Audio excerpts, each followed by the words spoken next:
প্রাচীনকালে এক প্রত্যন্ত মরুভূমির গ্রামে হালিমা নামের এক নারী নীরবে বসবাস করতেন। তিনি ছিলেন একজন কোমল হৃদয়ের নারী, যার কোনো সন্তান ছিল না, কিন্তু তার জন্য যথেষ্ট ছিল একজন সৎ স্বামী, যার নাম ছিল সাঈদ। সাঈদ ছিলেন তার কাছে পুরো দুনিয়া। কিন্তু এক রাতে সবকিছু বদলে গেল। হঠাৎ সাঈদের মৃত্যু হল। তিনি হালিমার জন্য একটি রহস্যময় উইল রেখে গিয়েছিলেন। দক্ষিণের দেয়াল নিয়ে ঘাটাঘাটি করো না, যতক্ষণ না তোমার জীবনে চরম দুর্দশা আসে। প্রয়োজনের সময় এর মধ্যে তোমার জন্য যথেষ্ট কিছু রয়েছে। তার মৃত্যুর পর হালিমার জীবন সত্যি কঠিন হয়ে উঠল। বাড়িটা স্মৃতি ছাড়া ফাঁকা হয়ে গেল, প্রতিবেশীরা সরে গেল এবং টাকা প্রায় শেষ হয়ে এলো। অবশেষে গমের ব্যাপারী তার দরজায় এসে পাওনা দাবি করল। হালিমার থলেতে তখন ক্ষুধা ছাড়া আর কিছুই ছিল না। ঋণ বাড়তে থাকল, যেন জীবন নিজেই তার কাছ থেকে সেই সবের হিসাব চাইছে যা সে সাঈদের উপস্থিতিতে ভুলে গিয়েছিল। গমের দাম, খেজুর, শীতের পোশাক, জীর্ণ জুতো এবং বাড়ির মেরামতের খরচ সবকিছুর চাপ তার উপর আসতে লাগল। বহু রাত তাকে অভুক্ত থাকতে হয়েছে, কারণ শুধুমাত্র খাবারের অভাব ছিল না, বরং তার আত্মসম্মান তাকে মানুষের কাছে চাইতে দেয়নি। এক রাতে সে একটি ছোট থলের সামনে বসেছিল, যেখানে সাঈদের পুরানো দোকানের চাবিগুলো ছিল। বাজারের মাঝখানে সেই ছোট দোকানটা খুব বড় ছিল না, কিন্তু তাতে সৎ উপার্জনের সুবাস ছিল। হালিমা সেদিকে দীর্ঘক্ষণ তাকিয়ে রইল এবং ফিসফিস করে বলল, ও সাঈদ, আমাকে ক্ষমা করো, আমি দোকানটা বিক্রি করে দেব। পরের দিন সে চাবিগুলো নিয়ে সাঈদকে ছাড়া প্রথমবার বাজারে গেল। তার মন ছিল ভারাক্রান্ত এবং সে দ্বিধায় ভুগছিল। লোকেরা তাকে এমনভাবে দেখছিল যেন সে অতীতের একটি ছায়া। একজন লম্বা, অশুভ চেহারার লোক তার দিকে এগিয়ে এলো।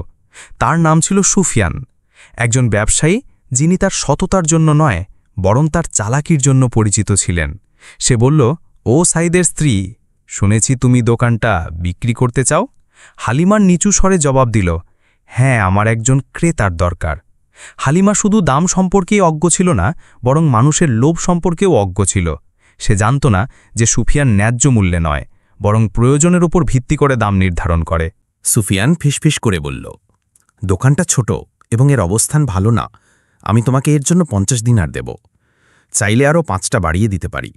হালিমা যদি প্রশ্ন করার সাহস রাখত, তাহলে সে জানতে পারত যে দোকানটির মূল্য এর কয়েক গুণ বেশি ছিল। কিন্তু যখন আত্মসম্মান আহত হয়, তখন বুদ্ধি পালিয়ে যায়, এবং যখন রুটি একটি স্বপ্ন হয়ে দাঁড়ায়, তখন সিদ্ধান্তগুলো ক্ষুধার কাছে জিম্মি হয়ে পড়ে। সে এক মুহূর্তের জন্য চুপ করে রইল, তারপর বলল, আমি রাজি। সে টাকা নিয়ে বাড়ি ফিরে এলো, তার চোখে অশ্রু। সে টাকার জন্য কাঁদছিল না, কাঁদছিল স্মৃতির জন্য। সাঈদের স্মৃতি, যখন সে বাক্সগুলো গোছাত এবং দরিদ্র শিশুদের কাছে বিনা পয়সায় বিক্রি করে হাসত। সেই স্মৃতি সামান্য মূল্যে বিক্রি হয়ে গিয়েছিল, কিন্তু ক্ষুধা যখন দরজায় কড়া নাড়ে, তখন তা আত্মসম্মানের কিছু অংশ নিয়েই চলে যায়। হালিমা সেই সামান্য 50 দিনার দিয়ে কিছুদিন চলল। তা কোনো সম্পদ ছিল না, বরং ছিল এক ছোট্ট দড়ি, যা উত্তাল সমুদ্রে তাকে ডুবতে দেরি করিয়ে দিচ্ছিল। সে সাবধানে খরচ করত, বাঁচাত এবং নিজেকে বোঝাত যে অল্পই যথেষ্ট। সে একবার ডাল রান্না করত, 2বার শুকনো রুটি খেত, মনে মনে বলত, আলহামদুলিল্লাহ, এখনও ঘরে আগুন আর রুটির টুকরো আছে, আর আমার হৃদয় তাকে প্রতি ভোরে স্মরণ করে। কিন্তু টাকার কোনো হৃদয় ছিল না, তা ভালোবাসা বা ধৈর্যের ধার ধারত না। তা দ্রুত ফুরিয়ে গেল এবং তার জায়গায় অভাব চলে এলো। কয়েক মাস পর সে তার রুক্ষ কাপড়ের থলেটা খুলল এবং তাতে মাত্র 3টি তামার মুদ্রা পেল, যা দিয়ে 2টি রুটিও কেনা সম্ভব ছিল না। সে থলেটার দিকে তাকালো এবং দীর্ঘ সময় চোখ বন্ধ করে রইল, যেন সে এমন কিছুকে বিদায় জানাচ্ছিল যা টাকার চেয়েও বেশি মূল্যবান। সেই দিনগুলোতে সে আশাকে বিদায় জানিয়েছিল। এই সময় তার কিছু আত্মীয়, যারা তার অবস্থার কথা শুনেছিল, হঠাৎ করে হাজির হলো। তাদের সহানুভূতি ছিল, কিন্তু তা ছিল স্বার্থের সাথে মেশানো। তাদের একজন তার দরজায় দাঁড়িয়ে বলল, হালিমা, তোমার বাড়িটা অনেক বড়, যদি এটা বিক্রি করো তাহলে তোমার জন্য যথেষ্ট টাকা হবে। আরেকজন নারী বলল, অথবা তুমি এমন একজনকে বিয়ে করতে পারো যে তোমাকে দেখভাল করবে। তুমি এখনও তরুণী এবং জীবন একজন মৃত স্বামীর সাথে শেষ হয়ে যায় না।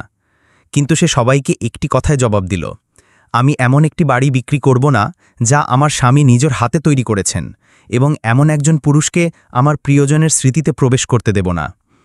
তারা তার অবস্থান বুঝতে পারল না এবং অন্য সবার মতোই চলে গেল। যখন সে একা ছিল, তার দুর্বলতা বাড়তে থাকল এবং বাড়িটিও ধীরে ধীরে ভেঙে পড়ছিল। এক রাতে প্রচণ্ড বাতাস বয়ে গেল। রান্নাঘরের কাঠের ছাদ কেঁপে লেখল এবং কিছু পচা কাঠ ভেঙে পড়ল, মাটির পাত্রের উপর ধুলো ছড়িয়ে পড়ল। একটি শব্দ শোনা গেল, যেন একটি দেয়াল দীর্ঘশ্বাস ফেলছে। হালিমা তার পুরনো ওড়না দিয়ে মাথা ঢেকে দৌড়ে গেল। সে ছাদের ফাটল দিয়ে আকাশের দিকে তাকালো এবং কাঁপানো কণ্ঠে ফিসফিস করে বলল, এমনকি ভারীটাও আমাকে ছেড়ে দিচ্ছে। সে আর কিছুই মেরামত করতে পারছিল না। প্রতিটি দিন আর ময়দা বা লাকড়ির জন্য খরচ হয়ে যাচ্ছিল। ছাদের জন্য ছুতার দরকার ছিল, আর ছুতার প্রার্থনায় কাজ করে না। পূর্ব দিকের দেয়ালে একটি ছোট ফাটল দেখা দিল। এটি একটি শিরার মতো মাটির মধ্য দিয়ে ছড়িয়ে পড়ল, এবং সে যখনই এর পাশ দিয়ে যেত তার মনে হতো যেন সে একটি মৃতপ্রায় জিনিসের পাশ দিয়ে যাচ্ছে। তার মানসিক অবস্থা খারাপ হতে শুরু করল। আগে সে রাতে পড়ত, জপ করত, অথবা নিচু স্বরে নিজেকে কিছু স্মৃতি শোনাত, কিন্তু এখন সে দীর্ঘ সময় চুপ করে থাকত, অনেক ঘুমাত, অথবা হঠাৎ জেগে উঠে কারণ ছাড়াই কাঁদত। তার শরীর ও মন দুর্বল হয়ে পড়ছিল। এক সকালে সে একটি অদ্ভুত মাথাঘুরো অনুভব করল। সে মাটিতে বসে পড়ল এবং নিজেকে ভারসাম্য রাখতে পাশে ধরে রাখল, কিন্তু উঠতে পারছিল না। তার তাপমাত্রা বেড়ে গেল, মুখ ফ্যাকাশে হয়ে গেল এবং হাত ঠান্ডা হয়ে গেল। অবশেষে সে বুঝল যে যখন ধৈর্যের কোনো দরজা খোলা থাকে না, তখন শরীর অসুস্থ হয়ে পড়ে। হালিমা অসুস্থ হয়ে পড়ল, কিন্তু সে কোনো চিকিৎসকের কাছে গেল না বা অভিযোগ করল না। সে তার মাটির বাড়িতে একটি খড়ের বিছানায় শুয়ে নিজের মনেই বলতে লাগল, হে আল্লাহ, আমাকে কারো উপর নির্ভর করতে দিও না, আমাকে কারো কাছে মুখাপেক্ষী করো না। বাড়িতে এমন একটি জিনিস ছিল যা পরিবর্তন হয়নি, দক্ষিণের দেয়াল। সেই অদ্ভুত দেয়াল যার কোনায় বাকি দেয়ালের চেয়ে গাঢ় রঙের মাটি ছিল, যেন তাতে কোনো রহস্য বা অসম্পূর্ণ গল্পের অংশ লুকানো ছিল। যখনই হালিমা তার পাশ দিয়ে যেত, তার হৃদয়ে একটি সূক্ষ্ম ব্যথা অনুভব করত। দেয়ালটা শুধু তার চোখের সামনে দিয়ে যাচ্ছিল না, বরং তার স্মৃতিতে গেঁথে যাচ্ছিল। তা শুধু একটি মাটির দেয়াল ছিল না, সময়ের সাথে সাথে তা তার মৃত স্বামীর ছায়া হয়ে গিয়েছিল। একটি অনুপস্থিত মুখের যার একটি আকৃতি ছিল, একটি নীরব কণ্ঠের যার একটি প্রতিধ্বনি ছিল তার আত্মায়। সে যখনই তার পাশ দিয়ে যেত, কয়েক সেকেন্ডের জন্য থেমে যেত, তারপর দীর্ঘক্ষণ সেদিকে তাকিয়ে থাকত, যেন সে মাটির ওপারে উঁকি দিচ্ছিল, যেন সে সাইদের বেরিয়ে আসার অপেক্ষা করছিল হাসি মুখে, যেমনটা সে করত, এবং বলতো, আমি এখনও এখানেই আছি, তুমি অনেক ধৈর্য ধরেছ হালিমা। প্রতি রাতে সে তার সামনে বসে তেলের বাতিটা কাছে নিয়ে আসত এবং দেয়ালের নীরব ফাটলগুলো দেখত। তারপর চোখ বন্ধ করে নীরবতা শুনত। এক রাতে সে সাইদকে স্বপ্নে দেখল, যেমনটা সে তার মৃত্যুর পর আর দেখেনি। সে তার শেষ দিনগুলোর মতো অসুস্থ ছিল না, বরং তার সাদা পোশাক এবং শান্ত উজ্জ্বল মুখে তাকে শক্তিশালী দেখাচ্ছিল। সে তার কাছে এসে তার কাঁধে হাত রাখল এবং তার গভীর কণ্ঠে, যা তাকে সবসময় শান্ত করত, বলল, বাড়িটা বিক্রি করো না হালিমা, এর মধ্যে তোমার জন্য যথেষ্ট কিছু আছে। তোমার আবরণের দেয়ালটা ত্যাগ করো না, কারণ এর মধ্যে আমার দোয়া এবং আল্লাহর ব্যবস্থা রয়েছে। হালিমা কাঁপতে কাঁপতে জেগে উঠল। সে তার বালিশ হাত দিয়ে স্পর্শ করল, কিন্তু কোনো অশ্রু পেল না, বরং পেল একটি অস্থির হৃদয়। স্বপ্নটা যেন শুধু একটি স্বপ্ন ছিল না। কিন্তু যখন সূর্য উঠল এবং সে তার দেয়ালের কাছে ফিরে এলো, তখন তার সামনে দাঁড়িয়ে তাতে হাত দিয়ে আঘাত করল, কিন্তু তাতে শুধু শক্ত মাটি ছিল, কোনো শব্দ নেই, কোনো চিহ্ন নেই, কোনো স্বস্তি নেই। সে দীর্ঘশ্বাস ফেলে ফিসফিস করে বলল, ও সাইদ, আমি তোমাকে কিভাবে বলবো যে মাটি কথা বলে না, আর অভাব প্রতিদিন সকালে দরজায় কড়া নাড়ে, আর আমাদের এই নীরব দেয়ালের মতো আবরণও দিনে দিনে ফাটছে। অভাব বাড়তে লাগল, বাড়িটা ধীরে ধীরে ভেঙে পড়ছিল, আর দোয়া উপরে উঠছিল, কিন্তু খাবার নিচে আসছিল না। সে আর প্রতি রাতে সাইদের স্বপ্ন দেখছিল না, কিন্তু দেয়ালের নীরবতায় তার কণ্ঠ শুনতে পাচ্ছিল, তাকে ঘরের কোণে দাঁড়িয়ে তাকে দেখতে, হাসতে এবং নীরব থাকতে কল্পনা করছিল, যেন সে বলছিল, আল্লাহকে বিশ্বাস করো, বিক্রি করো না, বিক্রি করো না। কিন্তু বাস্তবতা স্বপ্নের চেয়ে শক্তিশালী ছিল। রোগ তার শরীরকে দুর্বল করে দিচ্ছিল, রুটি শুধুমাত্র দাম দিয়ে আসছিল, মানুষেরা তার খোঁজ নিত না, আর হৃদয় অপেক্ষায় ক্লান্ত হয়ে পড়েছিল। এক ঠান্ডা সন্ধ্যায় সে মাটিতে বসে দেয়ালের দিকে তাকিয়ে রইল। সে নিজের মনেই বলল, এতে কি লুকানো থাকতে পারে? আমি কি একটি নীরব মাটিকে আঁকড়ে ধরে ক্ষুধার্ত অবস্থায় মারা যাব? আমি কি একটি রহস্যময় উইলের জন্য একটি ভেঙে পড়া বাড়িতে থাকব, যার কোনো চাবি আমার কাছে নেই? সে দেয়ালের কাছে গেল এবং তার গাঢ় মাটিতে হাত দিয়ে আঘাত করল। তারপর এক ধাপ পিছিয়ে গিয়ে হাঁটু গেড়ে বসে দুহাতে মুখ ঢাকল। সেই মুহূর্তে তার বুক ভরে গেল এবং চোখে অশ্রু ভরে গেল। সে বুঝতে পারল যে সে একটি সিদ্ধান্তের দ্বারপ্রান্তে দাঁড়িয়ে আছে, এমন একটি সিদ্ধান্ত যা থেকে ফিরে আসার কোনো উপায় নেই। তার শেষ রাতের পর সে বুঝতে পারল যে সে আর সহ্য করতে পারছে না, এবং জীবন যদি স্মৃতিতে সংকীর্ণ হয়ে যায় তবে হতাশা একটি দরজাতে পরিণত হয়, কোনো বিকল্পে নয়। সূর্য উঠল, কিন্তু তা উষ্ণতা নিয়ে আসেনি।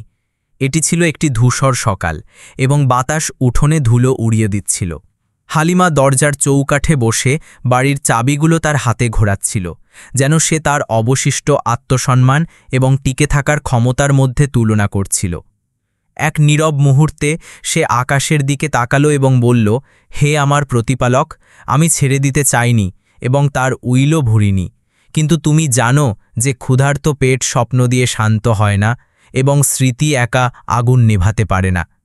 তারপর সে গভীর নিঃশ্বাস নিল এবং উঠে দাঁড়াল।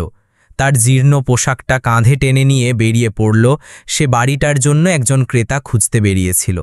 কেউ আশা করেনি যে ধৈর্যশীল হালিমা, যে তার স্মৃতিকে আঁকড়ে ধরেছিল, একদিন সেই বাড়িটা বিক্রি করতে যাবে যা সাঈদ নিজের হাতে তৈরি করেছিলেন এবং যেখানে তারা এত বছর কাটিয়েছিল। গ্রামের অন্য প্রান্তে আজ্জাম নামে এক যুবক ছিল। ৩০ বছর বয়সী এই যুবকটিকে বাজারের লোকেরা তার বিনয় এবং ধৈর্যের জন্য জানত। সে একজন পোর্টার হিসাবে কাজ করত। তার কোনো বাড়ি ছিল না, স্ত্রীও ছিল না। সে ছাউনের নিচে বা মসজিদের কোণে ঘুমাত এবং ক্ষুধা নিবারণের জন্য রুটির টুকরোতেই সন্তুষ্ট থাকত। কিন্তু আজ্জামের দারিদ্র্য সত্ত্বেও তার একটি ছোট স্বপ্ন ছিল, একটি বাড়ি, একটি সাধারণ বাড়ি যা তাকে দুপুরের তাপ থেকে এবং ভোরের ঠান্ডা থেকে রক্ষা করবে, এবং একজন ভালো স্ত্রী যে তার নীরবতায় তার পাশে বসবে এবং যখন সে সময়ের অভিযোগ করবে তখন তাকে সান্ত্বনা দেবে। সে তার উপার্জনের অর্ধেক জমা করত, একটি কাপড়ের টুকরোয় লুকিয়ে রাখত, যা সে একটি দূরের খেজুর গাছের কাছে পাথরের নিচে রাখত।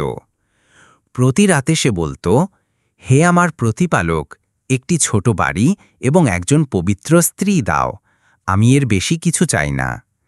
সেই দিন আজ্জাম বাজারে হাঁটছিল, তার পিঠে গমের বস্তা, এমন ব্যবসায়ীদের জন্য যারা তার নামও জানত না। হাঁটার সময় সে একজন বিক্রেতার কাছ থেকে শুনল যে সাঈদের স্ত্রীর বাড়িটা বিক্রির জন্য রাখা হয়েছে। আজ্জাম জমে গেল। খবরটা তার কানে নয়, বরং তার হৃদয়ে আঘাত করেছিল। সে নিজেকে বলল, গ্রামের এক কোণে একটা পুরানো বাড়ি, কিন্তু তা মজবুত, হয়তো এটাই আমার একমাত্র সুযোগ। সে বিকেলে বাড়ির কাছে গেল। সূর্য অস্ত যাচ্ছিল এবং দেয়ালের ছায়া মাটিতে লম্বা হচ্ছিল। সে হালিমাকে দরজার সামনে দাঁড়িয়ে থাকতে দেখল, তার হাত ক্ষুয়ে যাওয়া কাঠের উপর রাখা, যেন সে তাকে বিদায় জানাচ্ছিল।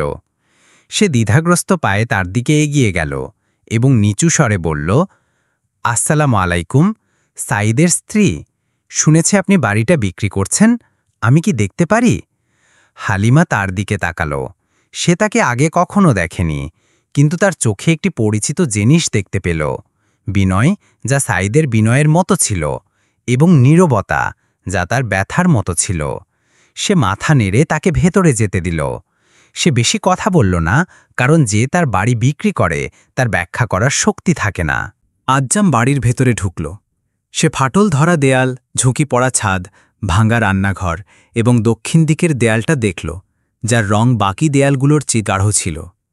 তবু সে বলল, এটি পুরানো, কিন্তু এটি আমার জন্য ঠিক আছে, আমার কাছে আর কোনো বিকল্প নেই।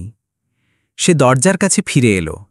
হালিমা তার পায়ের নিচের মাটির দিকে তাকিয়েছিল, তারপর বলল, এটি একটি ছোট বাড়ি, আমি এর জন্য 50 দিনারের বেশি চাই না। আজ্জাম অবাক হয়ে গেল, কারণ এই সামান্য পরিমাণটা ছিল তার বহু বছরের জমানো টাকার খুব কাছাকাছি। সে তার রুক্ষ থলেটা বের করল, যা গুণে সে দেখল যে তার কাছে মাত্র 48 দিনার আছে। সে তার দিকে তাকালো এবং বলল, এটাই আমার কাছে যা আছে, যদি আপনি চান আমি বাকিটা 2 মাস পর আপনাকে দিতে পারি। হালিমা তার চোখের দিকে তাকালো এবং এক মুহূর্তের জন্য তার মনে হল যেন সে সাঈদের কণ্ঠ শুনতে পাচ্ছে, যে বলছিল, রিজিক টাকায় নয়, বরং হৃদয় থাকে যা সততাকে জানে। সে একটি ক্লান্ত হাসি হাসল এবং বলল, নিয়ে নিন, আমি বাড়ি বিক্রি করছি না, আমি হতাশা বিক্রি করছি, আর আপনি শুধু মাটি কিনছেন না, আপনি অবশিষ্ট আশা কিনছেন। এইভাবেই স্মৃতি বিক্রি হয়ে গেল এবং বাড়ির চাবি বিশ্বস্ততার হাত থেকে স্বপ্নের হাতে চলে গেল। কিন্তু ভাগ্য সবেমাত্র তার প্রথম অধ্যায় খোলা শুরু করেছিল। সেই দিন হালিমা তার পেছনের দরজা বন্ধ করেনি, বরং তা অর্ধেক খোলা রেখেছিল, যেন সে ফিরে আসার অপেক্ষা করছিল, অথবা সাঈদের হঠাৎ করে এসে তাকে বলার অপেক্ষা করছিল যে চলে যেও না, এই বাড়ির গল্প এখনও শেষ হয়নি। কিন্তু বাড়িটা শেষ হয়ে গিয়েছিল, অথবা সে তাই ভেবেছিল। সে শেষবারের মতো চারিদিকে হেঁটে গেল, দেয়ালগুলো স্পর্শ করল, যেন সে তার স্মৃতির একটি যুগের বিদায় জানাচ্ছিল। সে শুকনো মাটিতে তার হাত বোলালো এবং পরিচিত ধুলোর গন্ধ শুঁকল। সে সেই কোণে তাকালো যেখানে সাঈদ বসে থাকত যখন সে তাকে তার সাধারণ স্বপ্নের কথা শোনাত। একটি প্লেটে ভাত, একটি খোলা জানালা, একটি খেজুর গাছের ছায়া এবং তার পায়ের নিচে একটি ছোট মাদুর। তার কাছে খুব বেশি কিছু ছিল না, তবুও বাড়িটা তার মতোই ছিল, সাধারণ, শান্ত, দরিদ্র হওয়া সত্ত্বেও উষ্ণ। সে এক মুহূর্তের জন্য মাটিতে বসে পড়ল, ঝুঁকে পড়া ছাদ এবং অদ্ভুত দক্ষিণ দিকের দেয়ালের দিকে তাকিয়ে রইল। তারপর ফিসফিস করে বলল, দেয়ালটা আমাকে বিশ্বাসঘাতকতা করেনি, কিন্তু আমি আর সহ্য করতে পারছিলাম না। তারপর সেটার জিনিসপত্র একটি ছোট থলেতে জড়ো করল। কোনো বই নেই, কোনো আসবাবপত্র নেই, দুনিয়ার কিছুই নেই, শুধু সাঈদের একটি পুরানো পোশাক যার গন্ধ এখনও তাতে আছে, এবং একটি কাঠের জপমালা যা সে প্রতিটি নামাজের পর জপ করত। এই দুটি জিনিসই ছিল তার উত্তরাধিকার, তার স্মৃতি এবং তার পুরো পৃথিবী। সে পেছন ফিরে না তাকিয়ে দরজা দিয়ে বেরিয়ে গেল, কিন্তু যখন সে দরজার চৌকাঠ পেরিয়ে গেল তখন এক মুহূর্তের জন্য থেমে গেল। তারপর ফিরে তাকালো। সে দক্ষিণ দিকে দেয়ালের দিকে শেষবার তাকালো, যেন সে তাকে বলছিল, আমাকে ক্ষমা করো যদি তুমি কিছু লুকিয়ে রাখো, তবে ক্ষুধা তোমার আগে চলে এসেছে এবং দুর্বলতা আমাকে পরাজিত করেছে। তারপর সে এক পা করে সেই মাটির উপর দিয়ে হেঁটে গেল যাকে সে ভালোভাবে চিনত। কিন্তু সেদিন তা তার কাছে অপরিচিত মনে হচ্ছিল, যেন সময় তাকেও ছুঁড়া খেলে দিয়েছে। তার চাচাতো বোনের বাড়িতে যাওয়ার পথটি শুকনো খেজুর গাছ এবং নীরব দেয়ালের মধ্য দিয়ে যাচ্ছিল। গ্রামের কেউই জানত না যে হালিমাকে, কিন্তু সে হাঁটতে হাঁটতে প্রথমবারের মতো নিজেকে অপরিচিত মনে করছিল, রাস্তা, বাড়িগুলো এবং এমনকি নিজের কাছেও। সে তার চাচাতো বোনের বাড়িতে পৌঁছালো। এটি একটি ছোট মাটির বাড়ি ছিল, যার অর্ধেক ছাদ ছিল এবং বাকি অর্ধেক বাতাস ও বালির জন্য খোলা ছিল। একজন 50 বছর বয়সী নারী তার জন্য দরজা খুললেন, যার মুখ ক্লান্ত ছিল এবং কণ্ঠস্বর ছিল দয়া ও তীক্ষ্ণ অভিব্যক্তির মিশ্রণ। তিনি দ্বিধাগ্রস্তভাবে বললেন, তোমার জায়গা এখনও সংরক্ষিত আছে, কিন্তু আমাকে ক্ষমা করো, বাড়িটা খুব ছোট এবং আমাদের জন্য যথেষ্ট। হালিমা তার অবশিষ্ট ধৈর্য নিয়ে হাসল এবং বলল, আশ্রয় বিস্তৃতি দিয়ে পরিমাপ করা হয় না। আমার জন্য একটি ছাদ যথেষ্ট যা পড়ে না, এবং একটি দেয়াল যা আমাকে দোষ দেয় না। তাকে একটি ছোট ঘর দেওয়া হলো, যার দেয়ালগুলো অসম্পূর্ণ ছিল এবং ছাদটি ছিল পুরানো কাঠ ও মাদুর দিয়ে তৈরি। সে তার থলে, তার স্বামীর পোশাক ও জপমালা সেখানে রাখল। তারপর কোণে বসে পড়ল, তার পিঠ দেয়ালের দিকে ঠেস দিয়ে। সে চোখ বন্ধ করল, যেন সে তার প্রথম বাড়ির শব্দ মনে করার চেষ্টা করছিল অথবা তা ভুলে যাওয়ার চেষ্টা করছিল। সেই রাতে সে ঘুমাল না। সে একটি ভিন্ন নীরবতা শুনছিল, এমন এক নীরবতা যা তার প্রথম বাড়ির নীরবতার মতো ছিল না, বরং তা ছিল ঠান্ডা, ফাঁকা, স্মৃতিবিহীন। সে একা ছিল, কিন্তু সে ভালোবাসা থেকে শূন্য ছিল না। সে এমন একটি হৃদয় বহন করছিল যা দেয়ালের চেয়ে ভারী এবং মাটির চেয়ে দুর্বল ছিল। সে আকাশের দিকে তাকিয়ে ফিসফিস করে বলল, সাঈদ, আমি বাড়ি থেকে বেরিয়ে এসেছি, কিন্তু তুমি এখনও আমার ভেতরে আছো। যদি সেই দেয়ালে আমার জন্য যথেষ্ট কিছু থাকে, তবে আল্লাহ তোমার প্রতিশ্রুতি পূর্ণ করুন এমন একদিনে যখন আমি তা আশা করব না। এভাবেই হালিমা তার জীবনের একটি নতুন অধ্যায় শুরু করল, যেখানে কোনো বাড়ি ছিল না, স্বামী ছিল না, কিন্তু একটি নিশ্চিত বিশ্বাস ছিল যে আল্লাহ ভুলে যান না। আজ্জাম যখন বাড়ির দরজা বন্ধ করল, তখন তার এক মুহূর্তের জন্য মনে হল যে সে শুধু মাটির দেয়ালের মধ্যে প্রবেশ করছে না, বরং এমন একটি জগতে প্রবেশ করছে যা তার অতীতের জীবনের মতো নয়। এটি একটি বিলাসবহুল বাড়ি ছিল না, কিন্তু তার কাছে এটি ছিল একটি অস্থায়ী আশ্রয়, একটি বিলম্বিত আশা এবং এমন একটি জায়গা যেখানে সে চোখ বন্ধ করতে পারত, এই ভয় ছাড়া যে কেউ তাকে বের করে দেবে। সে মাটির উঠোনে দাঁড়িয়ে গভীর নিঃশ্বাস নিল, তারপর চারপাশের দিকে তাকালো। দেয়ালগুলো হেলে পড়েছে, ছাদ মেরামত করা দরকার, এবং ঘরগুলো সময়ের ভারে ভেঙে পড়ছিল। তবুও এগুলি তার নিজের ছিল। সে প্রথমেই যা করল তা হল সে মাঝখানে সেই রুক্ষ মেঝেতে বসে পড়ল এবং তার পিঠ একটি দেয়ালে ঠ্যাস দিয়ে হাসল। সে একটি লাজুক হাসি হাসল এবং বলল, আলহামদুলিল্লাহ, এই বাড়িটা যদিও তা ধ্বংসপ্রাপ্ত, তবু তা খোলা আকাশের চেয়ে ভালো। তার কাছে মেরামতের জন্য যথেষ্ট টাকা ছিল না, কিন্তু তার হাত অলসতায় অভ্যস্ত ছিল না। পরের দিন সে বাজারে গেল এবং কিছু খেজুর পাতা, পুরানো পেরেক এবং একটি ব্যবহৃত খনন সরঞ্জাম কিনল। তারপর সে ফিরে এলো এবং নিজেই কাজ শুরু করল। সে দিনে ছাদ মেরামত করত, সন্ধ্যায় উঠোন ঝাড়ু দিত এবং ফেলে দেওয়া কাঠ সংগ্রহ করে সাধারণ সরঞ্জাম দিয়ে দরজা মেরামত করত। সে দেয়ালগুলোর সাথে এমনভাবে কথা বলতো যেন তারা শুনতে পাচ্ছিল। সে তাদের বলতো, ঠিক আছে বাড়ি, আমরা তোমাকে ভালো কিছুতে পরিণত করব, ইনশাআল্লাহ। গুরুত্বপূর্ণ হল তুমি টিকে থাকো। আর বাড়ির দক্ষিণ কোণটি তার দৃষ্টি থেকে কখনো আড়াল হতো না। সেই অদ্ভুত দেয়াল, যার রং, মাটি এবং গন্ধ বাকি দেয়ালগুলোর চেয়ে ভিন্ন ছিল। এটি অন্যদের চেয়ে গাঢ় ছিল, যেন কেউ ইচ্ছাকৃতভাবে এটিকে সূর্য থেকে লুকিয়ে রেখেছিল। একদিন আজ্জাম তার হাত দিয়ে তাতে আঘাত করল এবং একটি হালকা প্রতিধ্বনি অনুভব করল, একটি চাপা শব্দ যা বাকি দেয়ালগুলোর মতো ছিল না। সে তার ভ্রু উঁচু করে জায়গাটা দেখল, তারপর ফিসফিস করে বলল, হতে পারে এটা আর্দ্রতার কারণে, অথবা এর পেছনে একটি ফাঁকা পাথর থাকতে পারে। সে নিজেকে খুব বেশি ব্যস্ত রাখল না, কারণ জীবন তাকে রহস্যের জন্য সময় দেয়নি, এবং পেট দেয়ালের পিছনের জিনিসের চেয়ে টেবিলের উপরের জিনিস নিয়ে বেশি চিন্তিত ছিল। তারপর সেই রাত এলো যা সবকিছু পরিবর্তন করতে শুরু করল। এটি ছিল মেঘলা রাত, বাতাস হুইসেল বাজাচ্ছিল এবং এমন বৃষ্টি হচ্ছিল যা গ্রাম কয়েক মাস ধরে দেখেনি। ছাদের ফাটল দিয়ে পানি ঝরতে লাগল এবং কিছু কাঠির টুকরো ভেঙে পড়ল। এক ঝলকে ছাদের একটি কোণ সরাসরি দক্ষিণ দিকের দেয়ালে পড়ল। একটা জোরালো শব্দ হল, যার পরে হঠাৎ দেয়ালটা ফাটল। আজ্জাম আতঙ্কিত হয়ে পিছিয়ে গেল। তারপর তার ছোট তেলের বাতি নিয়ে সেই কোণের দিকে গেল। সে দেয়ালে একটা বড় ফাটল দেখল। দেয়ালের সাথে লেগে থাকা মাটি ভেঙে পড়তে শুরু করল এবং তার ভেতর থেকে একটি মরিচা ধরা ধাতবংশ বেরিয়ে এলো, যা একটি বাক্সের ঢাকনার মতো ছিল। সে ধীরে ধীরে এগিয়ে গেল, তার হাত কাঁপছিল। সে ধাতুটির উপর তার আঙ্গুল বোলালো এবং সাবধানে মাটি খুঁড়তে লাগল, একটির পর একটি মিনিট ধরে, যতক্ষণ না একটি আয়তকার ভারী বাক্স সম্পূর্ণরূপে বেরিয়ে এলো। এটি শক্তভাবে বন্ধ ছিল। সে এটিকে কষ্ট করে তুলে বাইরে উঠোনের মাঝখানে বাতির আলোর নিচে রাখল। তারপর তার সামনে বসে পড়ল। দ্রুত শ্বাস নিচ্ছিল, তার হৃদয় স্পন্দিত হচ্ছিল। সে নিজের মনেই বলল, এটা কি? এটা কি লুকিয়ে রাখা হয়েছিল? যারা এখানে থাকত তারা কি কিছু ভুলে গিয়েছিল, নাকি এর মধ্যে আরও কিছু আছে? সে একটি ছোট ছুরি বের করে ঢাকনা খোলার চেষ্টা করল। বাক্সটি মরিচা ধরা ছিল, কিন্তু এটি তালাবদ্ধ ছিল না, বরং শুকনো মাটি দিয়ে শক্তভাবে বন্ধ ছিল। সে ঢাকনাটা সরালো এবং তার চোখ এমন একটি বিস্ময়ে খুলে গেল যা সে কখনো আশা করেনি। সে এটিকে কষ্ট করে তুলে বাইরে উঠোনের মাঝখানে বাতির আলোর নিচে রাখল। তারপর তার সামনে বসে পড়ল। দ্রুত শ্বাস নিচ্ছিল, তার হৃদয় স্পন্দিত হচ্ছিল। সে নিজের মনেই বলল, এটা কি?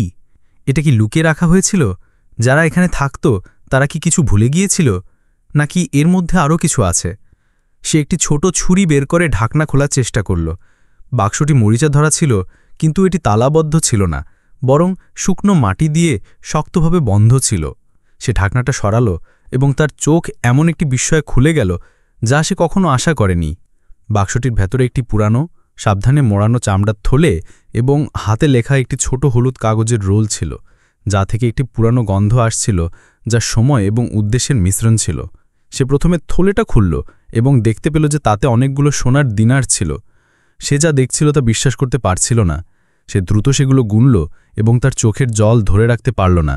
এই সোনা তার জীবনকে আমূল পরিবর্তন করতে পারত। তারপর সে কাগজটা হাতে নিল এবং পড়তে শুরু করল। কালো বিবর্ণ কালিতে লেখাটা পরিষ্কার ছিল, যে এটাকে পাবে সে জেনে রাখো যে এটা আমার স্ত্রী হালিমা এবং আমার দারিদ্র্য এবং প্রবাসের সঙ্গীর জন্য। আমি এটাকে এই দেয়ালের মধ্যে অভাবের দিনের জন্য লুকিয়ে রেখেছিলাম। কাগজটা তার হাত থেকে পড়ে গেল। সে চোখ বন্ধ করে দুই হাতে মাথা রাখল। তারপর দম বন্ধ করার স্বরে ফিসফিস করে বলল, হে আমার প্রতিপালক, আমি এটা কিভাবে সহ্য করব? এই সোনা দিয়ে আমি সেই জীবন কিনতে পারতাম যা আমি স্বপ্ন দেখতাম, কিন্তু এটা আমার নয়। সে দীর্ঘ সময় ধরে নীরব হয়ে বসে রইল। বাক্সটি তার সামনে ছিল, আকাশ তার উপরে ছিল এবং হালকা বৃষ্টি পড়ছিল, কিন্তু সেই আমানত তার কাছে এর চেয়ে অনেক বেশি ভারী ছিল।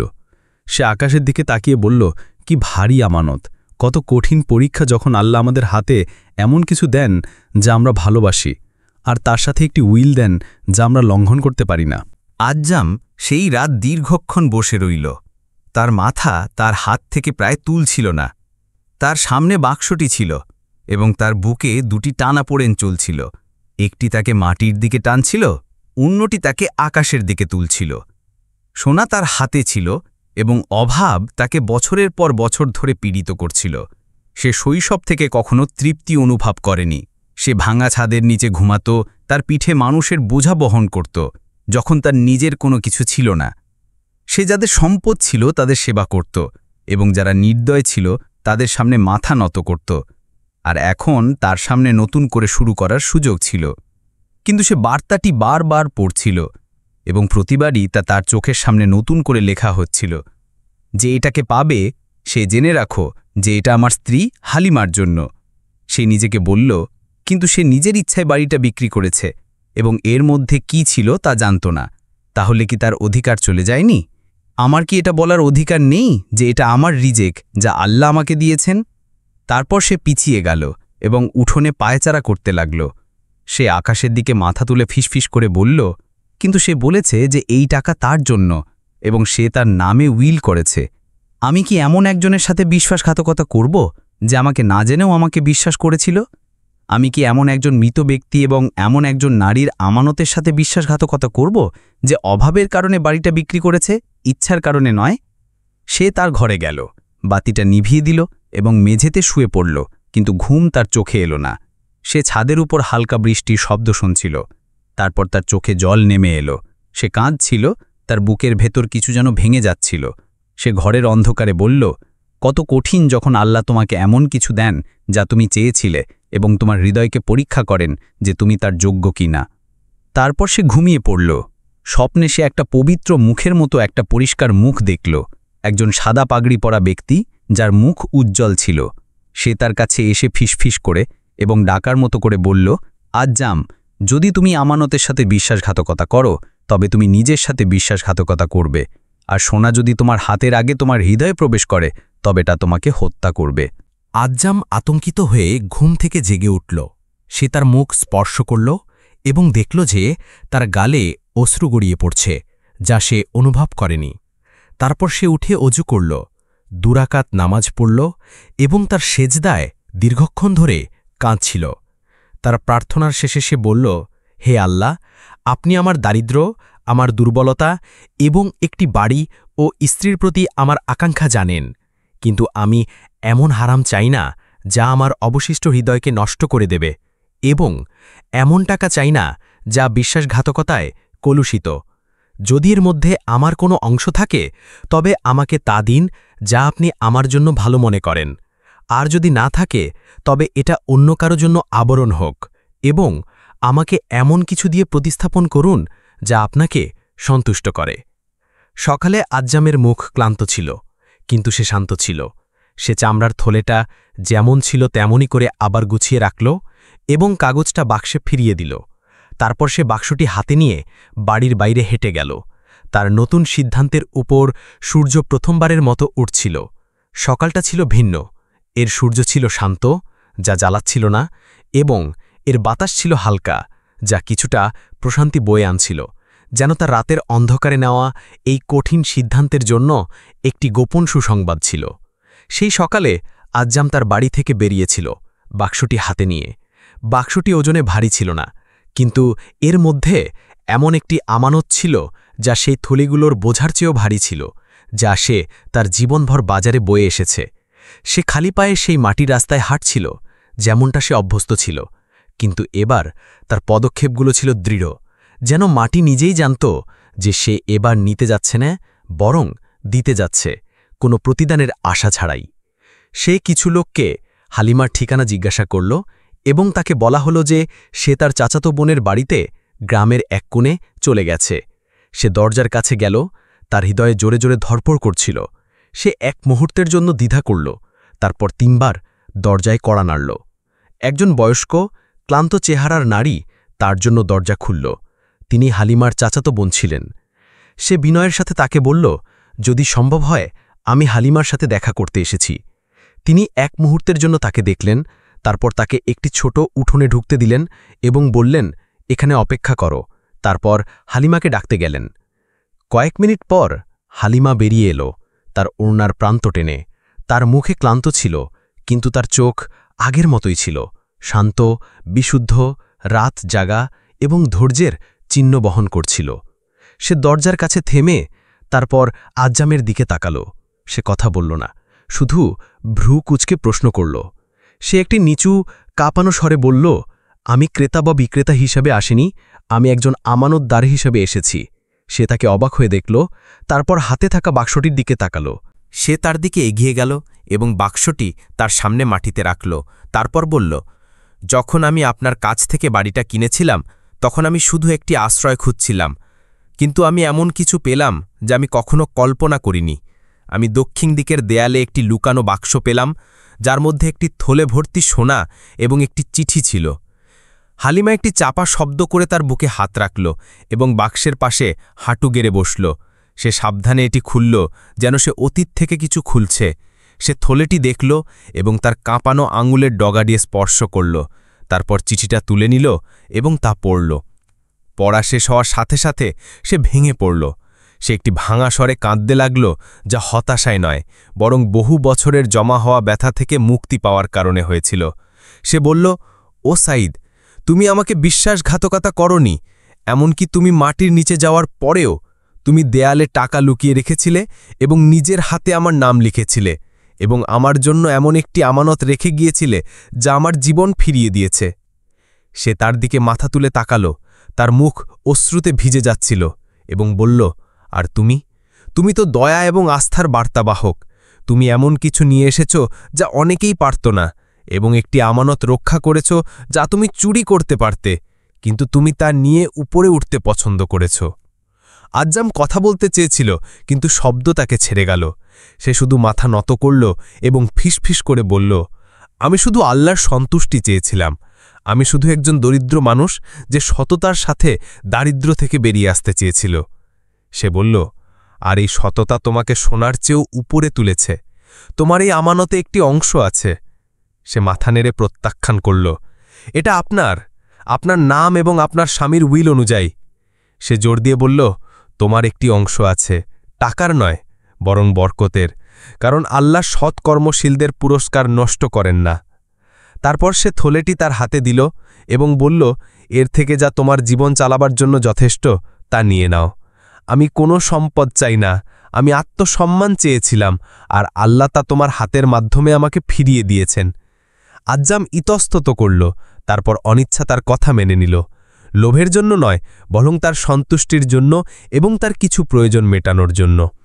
সেই মুহূর্তে তাদের মধ্যে কোনো চুক্তি, কোনো সাক্ষী বা কোনো দলিল ছিল না, কিন্তু সেই জায়গায় যা ঘটেছিল তা ছিল সবচেয়ে খাঁটি আমানতের চুক্তিগুলির মধ্যে একটি, যা কলমের আগে ইচ্ছা দিয়ে এবং কাগজের আগে সততা দিয়ে লেখা হয়েছিল। সেই ঘটনার পর মাত্র কয়েকটা দিন কেটেছিল, কিন্তু তার প্রভাব ছিল একটি পূর্ণ জীবনের সমান। হালিমাকে যা ঘটেছে তা বুঝতে সময় লাগেনি, কারণ তার অতীতের প্রতিটি মুহূর্ত এই মুহূর্তের জন্য তাকে প্রস্তুত করছিল, যখন রিজিক একটি নীরব দেয়াল থেকে বেরিয়ে আসবে এবং আশীর্বাদ কোনো আত্মীয়ের হাত থেকে নয়, বরং একজন দরিদ্র মানুষের হৃদয় থেকে আসবে যে অনেকের চেয়েও ধনী ছিল। হালিমা তার দিনগুলোকে নতুন করে সাজাতে লাগল। প্রতিবার যখন সে থলেটার দিকে তাকাত, তখন তার চোখ অশ্রুতে ভরে যেত, সোনার লোভে নয়, বরং সেই স্বামী এবং এমন এক আল্লাহর প্রতি কৃতজ্ঞতার জন্য যিনি বিশ্বাসীদের ভুলে যান না। আর আজ্জাম তার সম্মানজনক ক্লান্তি নিয়ে তার বাড়িতে ফিরে গেল। সে সম্পদ প্রত্যাশীদের মতো টাকার থলে বহন করছিল না, বরং একটি কবুল হওয়া দোয়ার মতো তা বহন করছিল। বাজারে লোকেরা তার মুখে এমন এক প্রশান্তি লক্ষ্য করল যা তারা আগে দেখেনি, যদিও সে কাউকে কিছু বলেনি। একদিন উম্মে আব্বাস, যে যা বলা হয় না তা শুনতে পায় এবং নীরবতার আড়ালে কি আছে তা বুঝতে পারে, তার কাছে এসে বললেন, আমাকে বলো, হালিমা সম্পর্কে তোমার কি ধারণা? তার মুখ সামান্য পরিবর্তিত হল। সে জবাব দিল না, বরং তার চোখ নামিয়ে নিল, যেন সে তার আকাঙ্ক্ষাগুলো পড়া থেকে নিজেকে রক্ষা করছিল। উম্মে আব্বাস একটি সংক্ষিপ্ত হাসি হেসে বললেন, আমি সেই নারীর মধ্যে বিরল সততা দেখেছি, আর যদি সে তার বাড়ি থেকে বেরিয়েও আসে তবে তার আত্মসম্মান তাকে ছেড়ে যায়নি। তারপর তিনি তাকে পরামর্শ না দিয়ে যোগ করলেন, আমাকে তার কাছে যেতে দাও এবং তোমার পক্ষ থেকে কথা বলতে দাও। তোমার কি মনে হয়? আজ্জাম মিতস্তত করল, তারপর শান্তভাবে বলল, তিনি একজন মহান নারী। যখন তিনি আমানত তার জায়গায় ফিরিয়ে দিয়েছিলেন, তখন তিনি আমার আত্মাকে ফিরিয়ে দিয়েছিলেন।